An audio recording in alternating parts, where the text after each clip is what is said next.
Okay, this topic escape accounting unit 1 single entry and incomplete records. We have not seen entire questions on it for quite a while, and partly because the topic was removed from CSEC and brought up into CAPE as a full blown subject.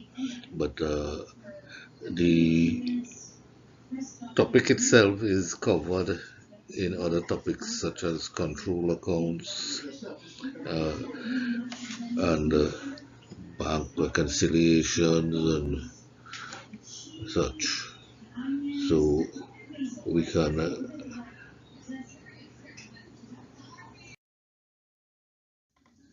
Good day and welcome to another Mr. James Accounting tutorial.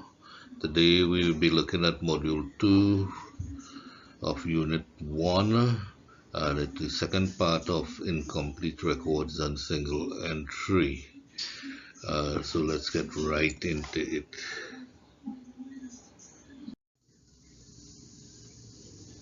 Okay, what we are going to do this time around is we are going to convert our single entry and incomplete records into double entry.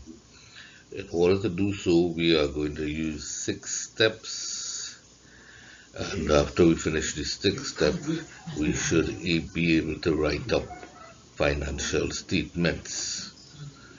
So the first step, if capital is not given, we will calculate the opening capital using the accounting equation assets minus liabilities. Our second step, we're going to write up a cash and bank summary similar to a 2-column cash book. This would summarize all the cash and bank transactions, and from there we're going to tie in all the other records.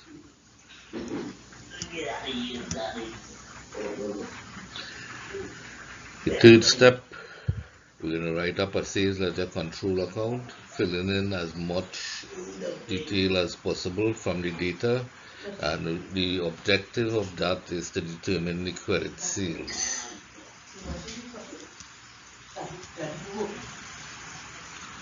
Next, we're going to write up a purchases ledger control account and fill in again as much data as possible to determine the credit purchases. By now, we should be able to see where this is going.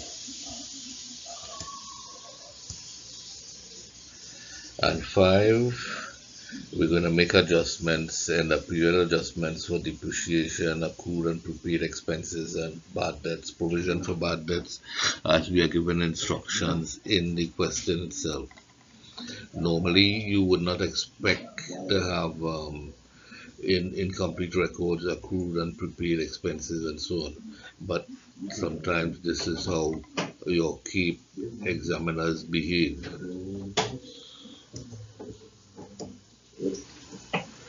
And 6, we're going to write up the financial statements. Now, before we write up any financial statements or get into any one of the steps, the first thing we should do is make a stencil of our balance sheet and income statement. Okay, so let's see how we do that with a work example.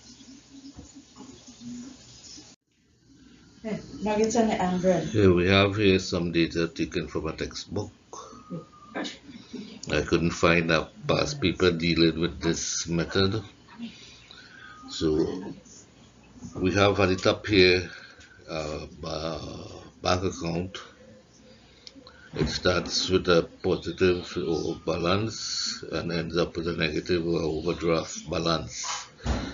Okay, and we are told other things about L. Okay, so L bank account for the year ended 31st December 2016, and we are given it here. We have some receipts and some payments. It's already balanced, so we don't have to do anything with this, but just utilize the information. All the business takings have been paid into the bank with the exception of 34,900.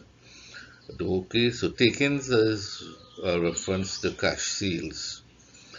So all of it has been banked here in this amount, and except for 34,900. So this 34,900 would be sales as well, and out of this, L has paid 22,800, 2,800 for drawings, and purchases 9,300.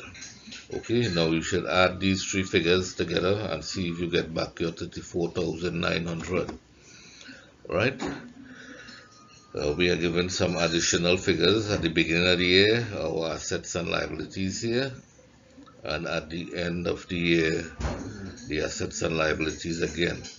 Now, we said the first thing we should do is draw up a stencil of our income statement and balance sheet without any figures, and then we'll fill in the information as we go through the steps. By the time we get to the end of the steps, we should have all our figures and our financial statements completed.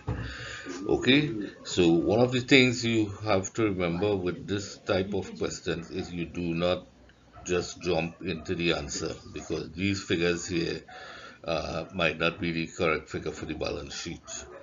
Okay, they may have to be adjusted.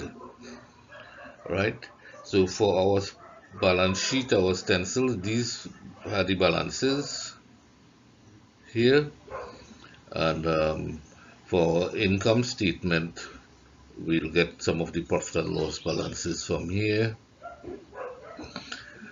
Okay, those that don't need adjustments, as well as over here. All right, so let's take a look at the stencil.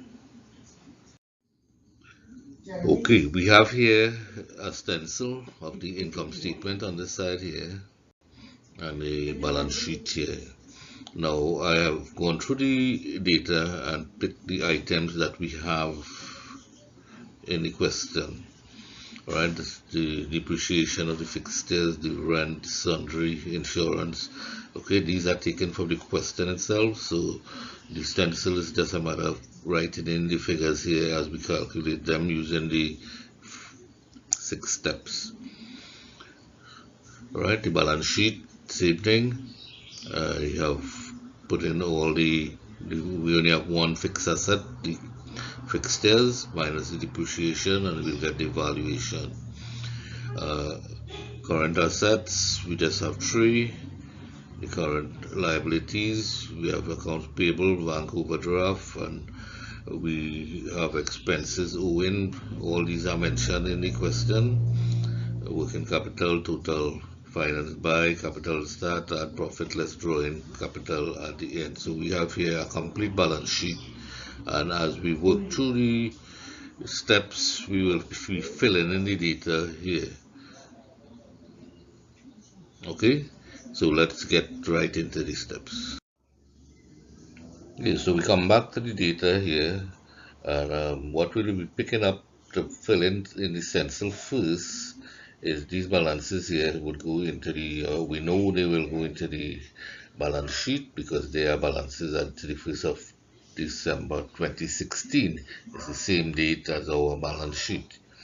Okay, the other 2 items that we'll put in at this time would be the inventory, opening inventory, and the closing inventory in the income statement. Okay, so let's do that. Okay, so here we have the income statement and the balance sheet. Notice I've put in the opening stock and the closing stock, and in the balance sheet I've put in the valuation for the fixtures and the inventory, account receivable, prepaid expenses. They all go in. Accounts payable, bank overdraft. Right, we don't know any of the other figures yet, but you notice it already beginning to take shape. Right, proper heading, and you need 3 columns for your balance sheet.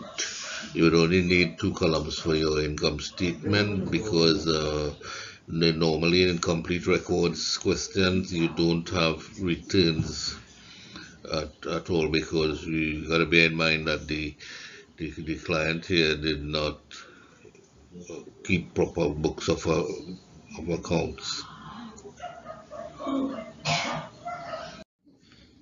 Step 1, calculate opening capital.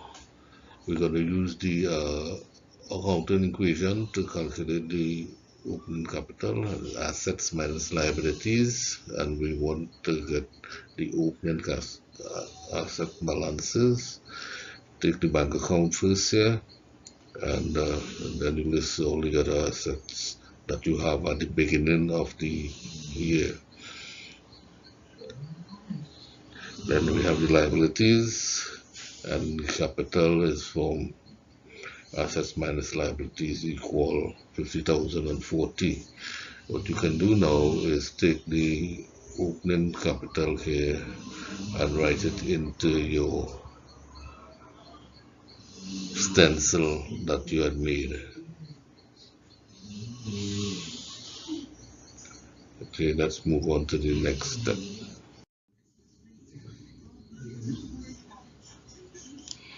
Okay, so we come here to the stencil. Notice I have put in the capital at the end, at the start of the year here, 50,140. We return now to our workings again. Okay, our second step is to prepare the cash and bank summary. Alright, in this problem we need not have done the bank summary because it was already prepared for us already. Okay, but I have included it here so you can see what it looks like if you get a problem without a cash and bank summary. You simply have to write in the details on the debit side and the credit side. Alright, and the cash, 34,900 that came from sales would go in the cash column, and then what you paid out of it goes on the credit side, and they should be equal because you have no cash at the end of the year. Okay, the bank was already balanced for you, and it had an overdraft of 12,800. Now what we will do with this here is from here we will complete the double entry into the other accounts.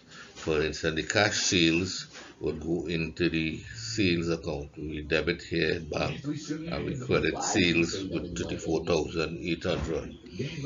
Right? The debtors figure would not. Okay, the debtors is just a bank figure. The credit will go to the debtors account. Okay. The rent, similarly, the creditors go to the purchases control account, insurance to the insurance expense, sundry expenses to the sundry expense account, drawings to the drawings account. Notice we have two figures, one by check and one by cash. And then we have purchases and wages. So these would go to the relevant account. I will not be flipping back to this to show you, but you will try to remember it, or when you are looking at the video you will flip back and look at these figures and see if they are debited here where they would be credited and vice versa. Okay, so let's get into the next step, step 3.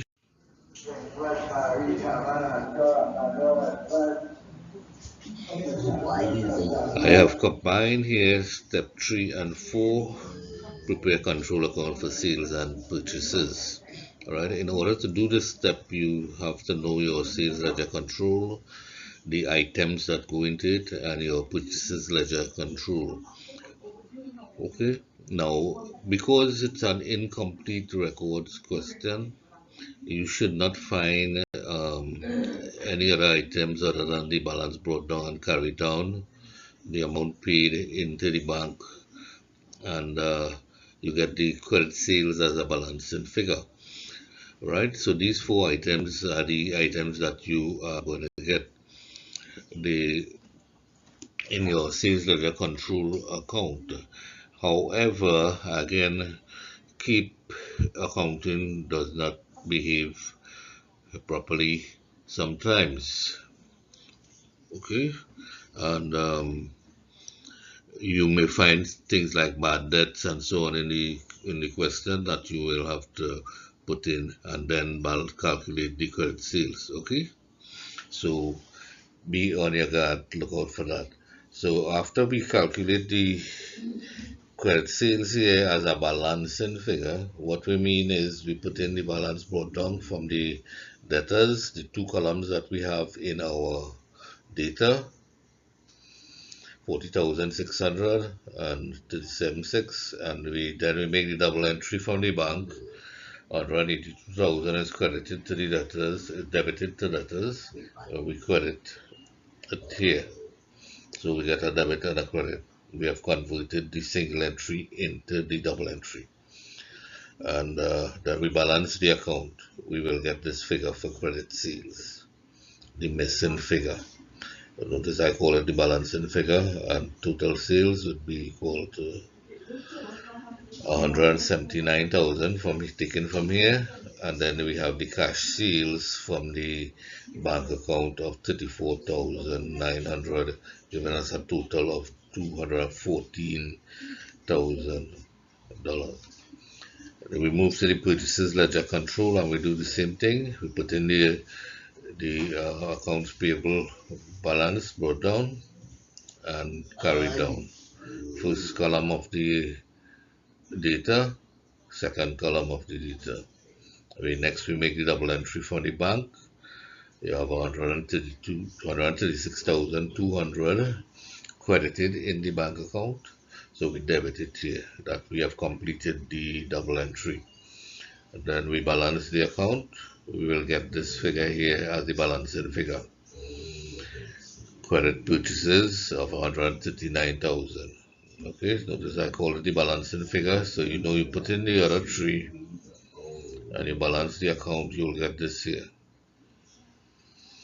So the balancing figure would be credit purchases, and to get the total purchases for our income statement, we have to add on the cash purchases from our cash and bank summary of 9,300, and we will get 148,300.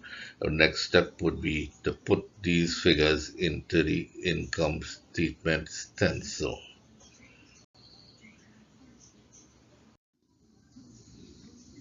Okay, so we have here the stencil again, and we're going to put in the sales here, 214,000, and we're going to put in the purchases here. We add purchases to the opening stock, and we will get 160,900. We minus the closing stock, and we get cost of goods sold of 145,900, and from the cost of goods sold from the sales up here, we got the gross profit of 68,100. Okay, we go back to our steps again. Okay, right now all we have to do is step number 5, where we make the end of period adjustments to the figures from the bank and cash summary to get the expenses for here and our net profit on this side. Okay, so let's do that now. Okay, so we make the end of period adjustments for depreciation and prepaid and accrued expenses. There may be some items in the expenses that do not have adjustments to them. We take them directly off the bank and cash summary, since they don't have any beginning balance or closing balance. Okay, so we look first at the depreciation. We take the valuation at the beginning of the year and the valuation at the end of the year, right? And we minus them. We get the difference is 300, and that would be our depreciation for the year.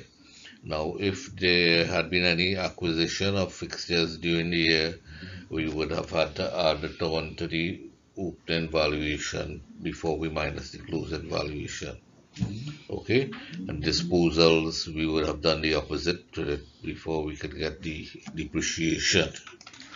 Okay, move to the insurance. The opening balance was a prepayment of 910 and the closing balance of 1020. All right. We put in the amount from the bank, it's credited in the bank, so again we will debit it here, completing the double entry. Now we balance the account and we get the amount for the profit and loss here. Notice again I put it as balancing figure. We do the same thing with the rent. We have a balance brought down of 570 and the bank is credited, so we debit it here with 7,800.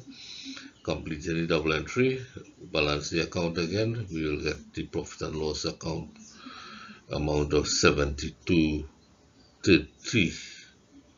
Okay, our next step would be to put in these figures in the stencil and balance off the income statement and balance sheet.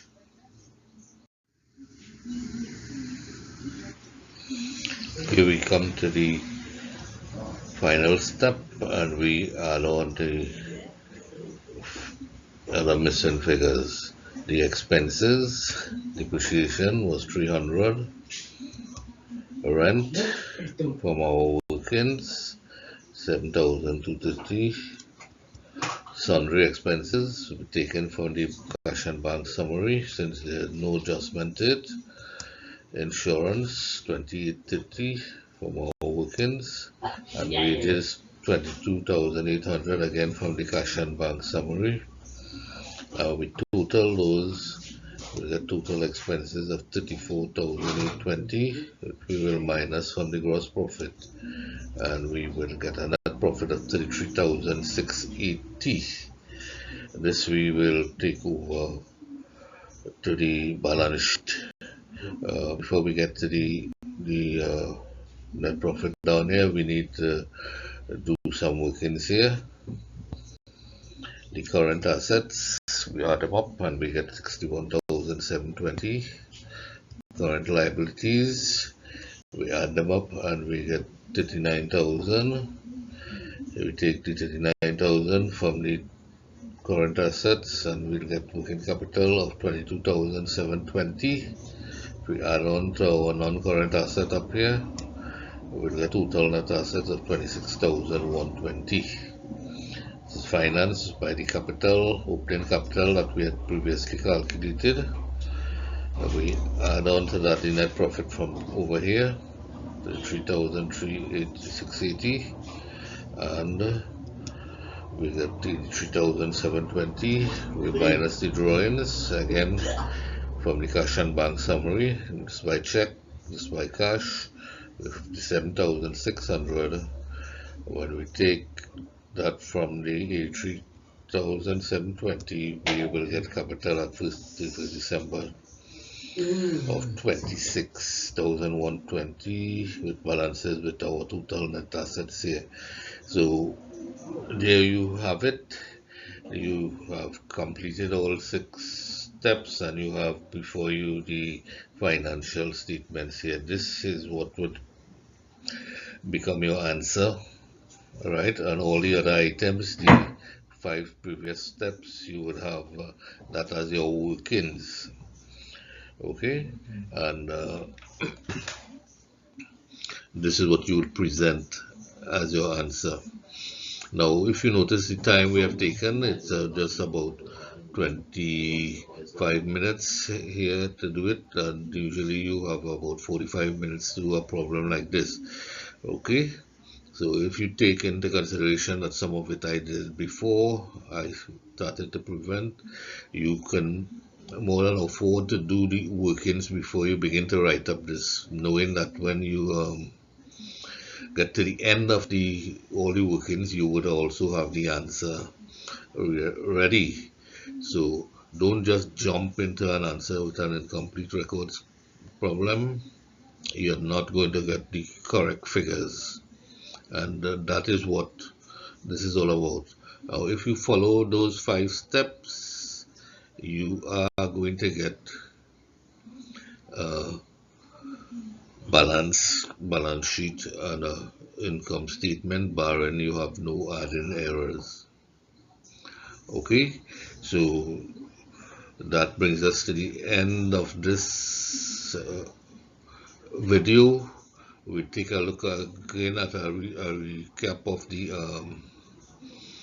5 steps before we go. Okay. What we are going to do this time around is we are going to convert our single entry and incomplete records into double entry. In order to do so, we are going to use 6 steps, and after we finish this 6th step, we should be able to write up financial statements. In the first step, if capital is not given, we will calculate the opening capital using the accounting equation assets minus liabilities.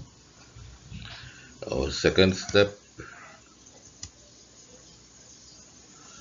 we're going to write up a cash and bank summary similar to a 2-column cash book.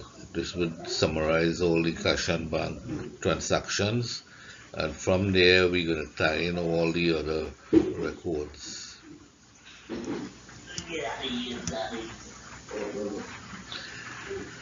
The third step, we're going to write up a sales ledger control account, filling in as much detail as possible from the data, and the objective of that is to determine the credit sales.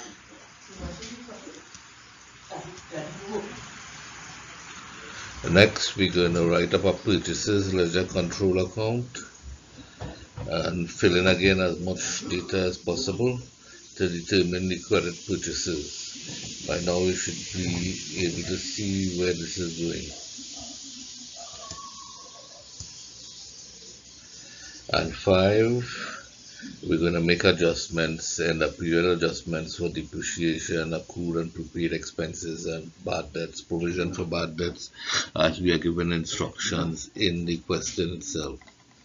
Normally, you would not expect to have in incomplete records accrued and prepaid expenses and so on, but sometimes this is how your key examiners behave.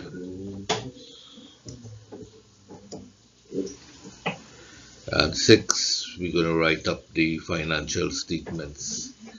Now, before we write up any financial statements or get into any one of the steps, the first thing we should do is make a stencil of our balance sheet and income statement. Okay, so let's see how we do that with a work example.